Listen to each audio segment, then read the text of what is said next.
നമസ്കാരം. Raf talk ഫുട്ബോളിലേക്ക് അവർക്കും സ്വാഗതം. FC ബാഴ്സലോണയുടെ സീസണിലെ ആദ്യ മത്സരം നാളെ നടക്കുകയാണല്ലോ. ബാഴ്സയ്ക്ക് ഒരു പ്രോപ്പർ നമ്പർ 9 സ്ട്രൈക്കർ ഇല്ല. നാളെ എൽച്ചയ്ക്കെതിരെ കളിക്കാനിറങ്ങുമ്പോൾ നമ്പർ 9 പൊസിഷനിൽ ആര് കളിക്കുമെന്ന ചോദ്യം ഇന്ന് പ്രീ മാച്ച് പ്രസ് കോൺഫറൻസിൽ കോച്ച് ഹൻസി ഫ്ലിക്കിനോട് ചോദിക്കുകയുണ്ടായി. അദ്ദേഹത്തിൻ്റെ മറുപടി ഇങ്ങനെയായിരുന്നു: ഓഫ് കോഴ്സ് എനിക്കറിയാം ആരാണ് ആ പൊസിഷനിൽ കളിക്കുക എന്നുള്ളത്. പക്ഷേ ഞങ്ങൾക്ക് ഒരുപാട് ഓപ്ഷൻസ് ഉണ്ട്, ടീമിൽ ഒരുപാട് ഓപ്ഷൻസ് ഉണ്ട്. ഞാനിപ്പോൾ നിങ്ങളോട് ആരാണ് കളിക്കുക എന്ന് പറയുന്നില്ല. There might be A surprise tomorrow എന്നാണ് കോച്ച് പറഞ്ഞത്. നാളെ ഒരു സർപ്രൈസ് ഉണ്ടായേക്കാം എന്ന് പറഞ്ഞു. അപ്പോൾ ഹംസയല്ലേ ഓൾട്ടർനേറ്റീവ്? ഹംസയെ കളിപ്പിക്കില്ലേ? ഹംസ അബ്ദുൽ കരീം പ്രീ സീസണിൽ മികച്ച പ്രകടനം നടത്തി യുവതാരം, ഈജിപ്ഷ്യൻ യുവതാരം. അപ്പോൾ കോച്ച് പറഞ്ഞ മറുപടി: ഹംസ വളരെ നല്ല പ്രീ സീസൺ കഴിഞ്ഞിട്ടാണ് വരുന്നത്.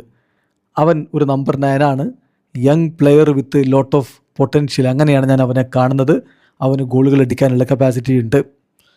തീർച്ചയായിട്ടും പ്രീ സീസണിൽ അവനൊരു ഫാൻറ്റാസ്റ്റിക് ജോബാണ് ചെയ്തിരിക്കുന്നത്. തീർച്ചയായിട്ടും ഇതിൽ ആരാണ് കളിക്കുക എന്നിപ്പോൾ ഞാൻ പറയുന്നില്ല, പക്ഷെ ഒരു ഓപ്ഷനാണ് ഹംസ എന്ന് തന്നെ ഞാൻ സമ്മതിക്കുന്നു എന്നുകൂടി കോച്ച് പറയുന്നുണ്ട്.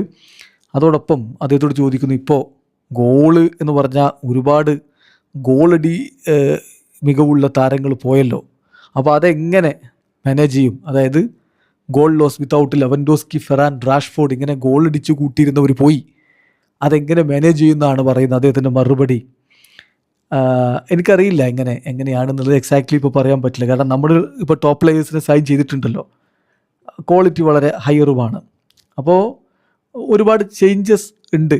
പക്ഷെ ചിലപ്പോൾ ഡ്രസ്സിങ് റൂമിനെ ആകെ ഒരു ഷെയ്ക്കപ്പ് ചെയ്യുക എന്നുള്ളതും ഇമ്പോർട്ടൻ്റ് ആണ് ടീം മുന്നോട്ട് പോകാൻ വേണ്ടിയിട്ട്. ഇപ്പോൾ ഇവിടെ ഒരു കോമ്പറ്റീഷൻ ഉണ്ട്. എല്ലാവരും കളിക്കാൻ വേണ്ടി, പ്ലേയിങ് ലെവലിൽ സ്ഥാനം കിട്ടാൻ വേണ്ടി പരസ്പരം കോമ്പീറ്റ് ചെയ്യുന്നു. ഇത് സ്വാഭാവികമായിട്ടും താരങ്ങളെ കുറച്ചുകൂടി സ്ട്രോങ്ങർ ആക്കി മാറ്റും, ടീം ഇമ്പ്രൂവ് ചെയ്യാൻ കാരണമാകും, ടീം വളരുകയും ചെയ്യും. അങ്ങനെയാണ് നമ്മൾ കിരീടങ്ങളൊക്കെ ചൂടുന്നത്. സോ ഇതൊരു പ്രിവിലേജാണ് ഇങ്ങനെയുള്ള എനോർമസ് ക്വാളിറ്റിയുള്ള താരങ്ങളെ നമുക്ക് മാനേജ് ചെയ്യാൻ കഴിയുക എന്നുള്ളത്. അപ്പോൾ അവർ തമ്മിലൊരു ഹെൽത്തി കോമ്പറ്റീഷൻ പ്ലേയിങ് ലെവലിൽ ഇടം പിടിക്കാൻ വേണ്ടി നടത്തുകയും ചെയ്യും. ഞാൻ പ്ലെയേഴ്സിനോട് പറഞ്ഞിട്ടുള്ളത്, ക്വാളിറ്റി എന്നുള്ളത് വളരെ മികച്ചതാണ്, നമുക്കതുണ്ട്. പക്ഷേ പ്രധാനപ്പെട്ട കാര്യം നാളെയാണ് സ്റ്റാർട്ട് ചെയ്യുന്നത് എന്ന് ഞാൻ പറഞ്ഞിട്ടുണ്ട്. സോ നല്ലൊരു സ്റ്റാർട്ട് ഉണ്ടാകും, വിജയത്തോടു കൂടി തുടങ്ങാൻ പറ്റും എന്ന പ്രതീക്ഷയിലാണ് ഞാനുള്ളത് എന്ന് കോച്ച് പറയുന്നത്. വീഡിയോ അവസാനിക്കുന്ന ഫുട്ബോൾ ലോകത്തെ കൂടുതൽ വിശേഷങ്ങളുമായി റഫ്ലക്സ് എത്താം.